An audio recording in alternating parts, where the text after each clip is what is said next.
Dear countrymen, I've been quiet for some time now, and many people have been asking me where the country is heading and where we are, and so I would like to state as follows. I joined the Kenya Kwanza coalition owing to the fact that the principles that they espoused are in tandem with the principles of the party I belong to, namely the Democratic Party of Kenya. Many friends and political colleagues at the time warned me against joining the coalition, but at a personal level, I was persuaded that it would be driven by the ideals and the values that the coalition stated as a hustler nation to do the best for the people of Kenya. One of the things we had accused the past regimes of was the existence of disappearances and extrajudicial killings of Kenyans, and we vowed that we would never, at our watch, condone or allow such. We stated this time and time again in the lead up to the last general election. Today, there has been a number of abductions and in some cases unexplained deaths since the Gen Z revolts of June last year. And it is unfortunate as most of the people being abducted and or killed are our youth, leaving the parents, relatives, and friends, other family members in a state of confusion and loss. I have personally suffered as my son was abducted and disappeared, and I was not sure whether he was alive or dead, making us anxious and leaving me and my wife and the rest of the family in turmoil. It must be remembered that at that time, I was the serving Attorney General of the Republic of Kenya, and as is well known, a member of the National Security Council as comprised under Article 240 of the Constitution. Despite making several requests, I was unable to trace my son, and I made demands to all the levels of the security apparatus of the country. Now, more than 6 months later, after that ordeal and the release of my son by unknown forces, he has not been charged with any offense, and the government at all levels has not been able to give me any explanation or reasons as to his abduction by hooded armed gangsters. Ladies and gentlemen, I have taken this unusual,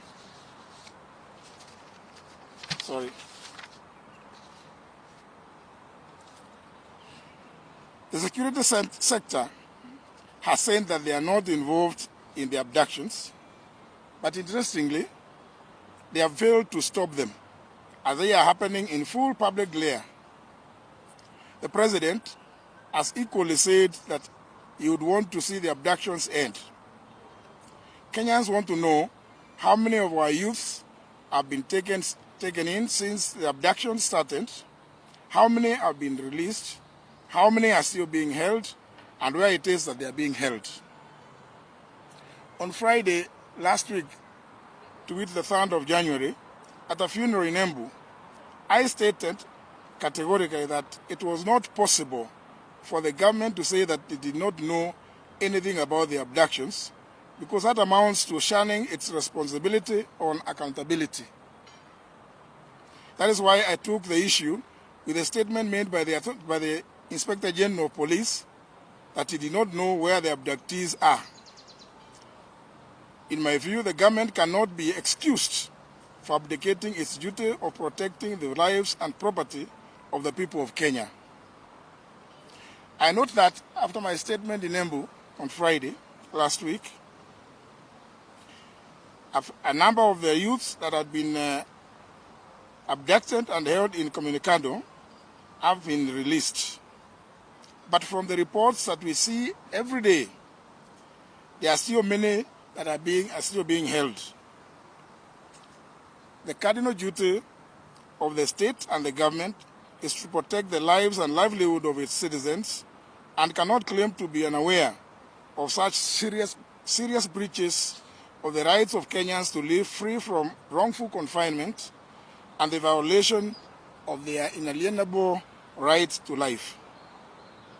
Therefore, the security forces should arrest and bring to book all those that are involved in the abductions without fail, and all the young people being held in illegal captivity should immediately be freed.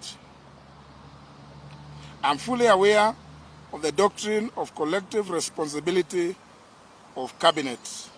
But since I'm also a victim of the abductions and serving in this government, I've not gotten any answers as to why my son was abducted, held incommunicado, and nobody gave any reasons for that abduction. I have taken this unusual step so that the matter of abductions and or extrajudicial activities being committed by whomever can now be honestly and robustly debated in the country with a view to finding a lasting solution to this scourge, which, if left unchecked, has the potential to plunge the country into chaos and anarchy. We cannot live in fear in a democratic country. Let Kenyans be. Na mtazamaji, huyo ni mmoja ya mawaziri wake William Samoei Ruto ambaye anaonekana kutofautiana na wengine kuhusiana na visa vya utekaji nyara ambavyo vinaendelea kutendeka hapa nchini Kenya. Waziri wa utumishi wa umma Justin Muturi ndio ameweza kulizungumzia hili swala la abductions na kupotea kwa Wakenya kwa njia ambazo zisizoeleweka. Na sasa anamtaka William Samoei Ruto aweze kuwajibika na idara za usalama ziweze kutoa ripoti kamili kuhusiana na ni Wakenya wangapi ambao wameweza kupotea mpaka sasa, ni Wakenya wangapi ambao wametekwa nyara, ni Wakenya wangapi ambao bado hawajaweza kuachiliwa baada ya kutekwa nyara na watu ambao wasiojulikana. Kwa hivyo mtazamaji wangu, sasa mambo sio siri tena na mambo yameanza kuchemka pale Statehouse. Utengano na tofauti zimeanza kushuhudiwa kati ya William Samoei Ruto na baadhi ya wale mawaziri ambao hawakubaliani na hivi visa vya abductions. Kumbuka kuna kipindi huyu waziri Justin Muturi kijana wake alikuwa ametekwa nyara na watu ambao wasiojulikana.